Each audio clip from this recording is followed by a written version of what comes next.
ये पोस्टर देख रहे हैं आप? सभी के दिमाग में एक ही क्वेश्चन आ रहा होगा ना कि अब आखिरी के 30 दिन रह गए हैं, मैं एग्जाम की तैयारी कैसे करूं? टाइम तो निकल गया, अभी तक तो मैं पढ़ा नहीं। अब आपको जल्दी से जल्दी आपकी तैयारी करनी है और उसी के साथ-साथ आपकी जो तैयारी होनी चाहिए, वो बिल्कुल करेक्ट होनी चाहिए। क्योंकि लास्ट के 30 डेज़ के अंदर अगर आपने सही से रिवीजन कर ली, तो आप ये एग्ज़ाम जो है वो क्वालीफाई कर सकते हैं। देखिए, जो सही तरीका होता है रिवीजन का, वो तो ये होता कि आपने टेक्स्ट बुक्स ऊपर कोचिंग के साथ अपनी क्लासेस ज्वाइन करी होती और नोट्स बनाते हुए आपने वन लाइनर्स अपने बनाए होते।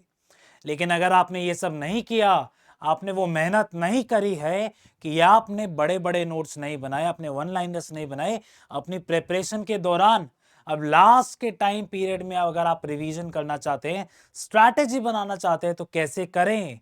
क्या हो सकता है? उसके लिए मैं बताता हूं कि आपको क्या करना है। आपको अपने हिसाब से अपना एक स्केड्यूल बनाना पड़ेगा। पर डे के हिसाब से आपको अपना एक टारगेट लेना पड़ेगा। अब जो आपका टारगेट होना चाहिए वो कोई बड़ा टारगेट नहीं हो सकता। अगर आपका टारगेट जो है वो बड़ा होता है तो आप फ्रस्ट्रेट हो जाओगे, इस टारगेट को फुलफिल नहीं कर पाओगे, फिर अपना एग्जाम के लिए भी आप प्रिपेयर्ड नहीं हो पाओगे।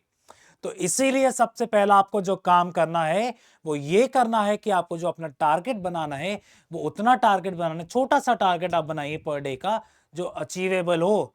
जब आपको कॉन्फिडेंस आना शुरू हो जाएगा तब आप प्रिपेयर्ड रहोगे। सभी बच्चों ने यह बात सुनी होगी कि आपको हार्ड वर्क करना है, परसिस्टेंसी दिखानी है और बिल्कुल डेडिकेशन के साथ यूजीसी नेट जो लॉ है, वो यूजीसी नेट एग्जामिनेशन है, वो आपको फुलफिल करना है, वो आपको करना है। लेकिन जो आपकी असली फाइट शुरू हुई है वो अभी शुरू होती है आपकी। अभी तक जो भी आप कर रहे थे, आपने जितनी भी प्रिपरेशन की है वो आपने अच्छे से, क्योंकि मैं मानता हूं, लेकिन जो आप मेन आपको जो एफर्ट लगाना है, अपना 200% जो आपको एफर्ट लगाना है वो इस टाइम पे लगाना है, वो अब आज के टाइम पे आपको लगाना है। अब आपको पता है कि आपका जो एग्जाम है वो आपका पेपर नंबर 1 और पेपर नंबर 2 के अंदर डिवाइडेड है।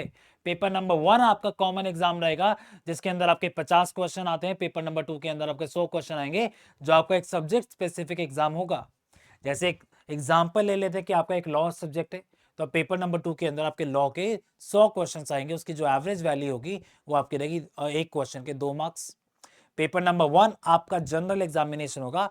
सभी बच्चों के लिए पेपर का जो होगा वो कॉमन रहेगा। देखिए, लास्ट 30 डेज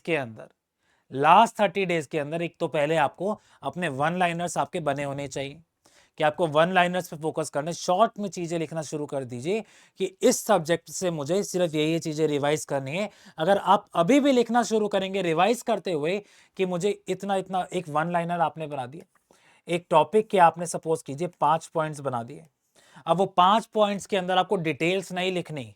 आप, मुझे पता है कि पीएचडी करके आ रहे हैं कुछ लोग, कुछ मुझे पता है कि कुछ लोग अपनी पोस्ट ग्रेजुएशन भी करके आ रहे हैं। आपको लिखने की आदत है, बड़े बड़े सेंटेंसेस आप बना सकते हैं, लेकिन ये आपका जो एग्जामिनेशन है वो एक ऑब्जेक्टिव बेस्ड एग्जामिनेशन है, तो बड़ी बड़ी लाइनें नहीं लिखनी है आपको, बल्कि छोटी छोटी चीजें आपको लिखनी है। छोटे छोटे वर्ड्स आपको लिखने हैं, छोटे छोटे आपको वर्ड्स बनाने हैं ताकि आप वो चीजें याद कर पाए, क्योंकि आपका ये ऑब्जेक्टिव बेस्ड एग्जामिनेशन है। तो शॉर्ट वन लाइनर्स बनाना शुरू कीजिए। पर डे का जो टारगेट आपका होना चाहिए वो बहुत लिमिटेड होना चाहिए। पर डे का टारगेट आपका लिमिटेड होगा, आप उसको फुलफिल करोगे, सेंस ऑफ सेटिस्फैक्शन आएगा, तब जाके नेक्स्ट डे आप पढ़ पाओगे ढंग से। इस रिवीजन स्ट्रैटेजी से आप पढ़िए, इस तरीके से आप अपनी रिवीजन पूरी कीजिए। एक अपने लिए स्केड्यूल बनाइए कि सुबह मैं इस टाइम पीरियड पे उठूंगा, इतना मैं पढ़ूंगा। क्लासेस भी आपको लेनी है, अपना यूट्यूब भी देखना है आपको, उसके अंदर से भी काफ़ी जो इन्फॉर्मेशन आपको मिलती है। जैसे एक सपोज कीजिए आपने मैराथन सेशन लिया यूट्यूब के ऊपर और आपको कुछ पॉइंटर्स मिल रहे हैं उसके अंदर से, आप आंसर तो कर रहे हैं, वो अच्छी बात है, लेकिन साथ साथ अपने पॉइंटर्स भी नोट करते जाइए कि अच्छा ये नया पॉइंट मुझे मिला, ये नया पॉइंट मुझे मिला, ये मुझे नहीं पता था, ये मेरा ठीक हो गया। तो वो चीजें अगर आप नोट करना शुरू करेंगे तो आपका एग्जाम जो है 100% आपका क्लियर होगा। तो इसी तरीके से आपको अपनी रिवीजन स्ट्रैटेजी बनानी है, इसी तरीके से आपको अपनी प्रिपरेशन स्ट्रैटेजी बनानी है।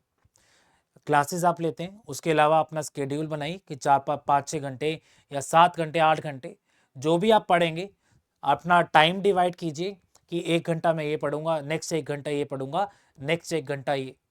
तो 1 1 घंटा करके भी अगर आप डिवाइड करेंगे तो आपका जो माइंड है वो चलता रहेगा। जब आपका माइंड चलता रहेगा तो एग्जाम में जब आप एक क्वेश्चन से नेक्स्ट क्वेश्चन भी आप शिफ्ट होंगे, तो यही स्ट्रैटेजी आपको आपके एग्जाम में भी हेल्पफुल होगी कि मैंने पहले कुछ और किया, बाद में कुछ और, बाद में कुछ और। तो ये स्ट्रैटेजी आपके लिए यूजफुल हो सकती है। तो इसी स्ट्रैटेजी से अगर आप पढ़ेंगे तो आपकी विक्ट्री जो है वो पक्की होगी। ठीक है, तो सभी को ऑल द बेस्ट आपके यूजीसी नेट एग्जामिनेशन के लिए। लास्ट 30 डेज आपके बचे हैं, 18 तारीख आ जाए, 18 तारीख को नेक्स्ट आपका एग्जाम होगा। तो ऑल द बेस्ट सभी को, होपफुली सबकी तैयारी अच्छे से होगी, सबकी रिवीजन अच्छे से होगी। All the best.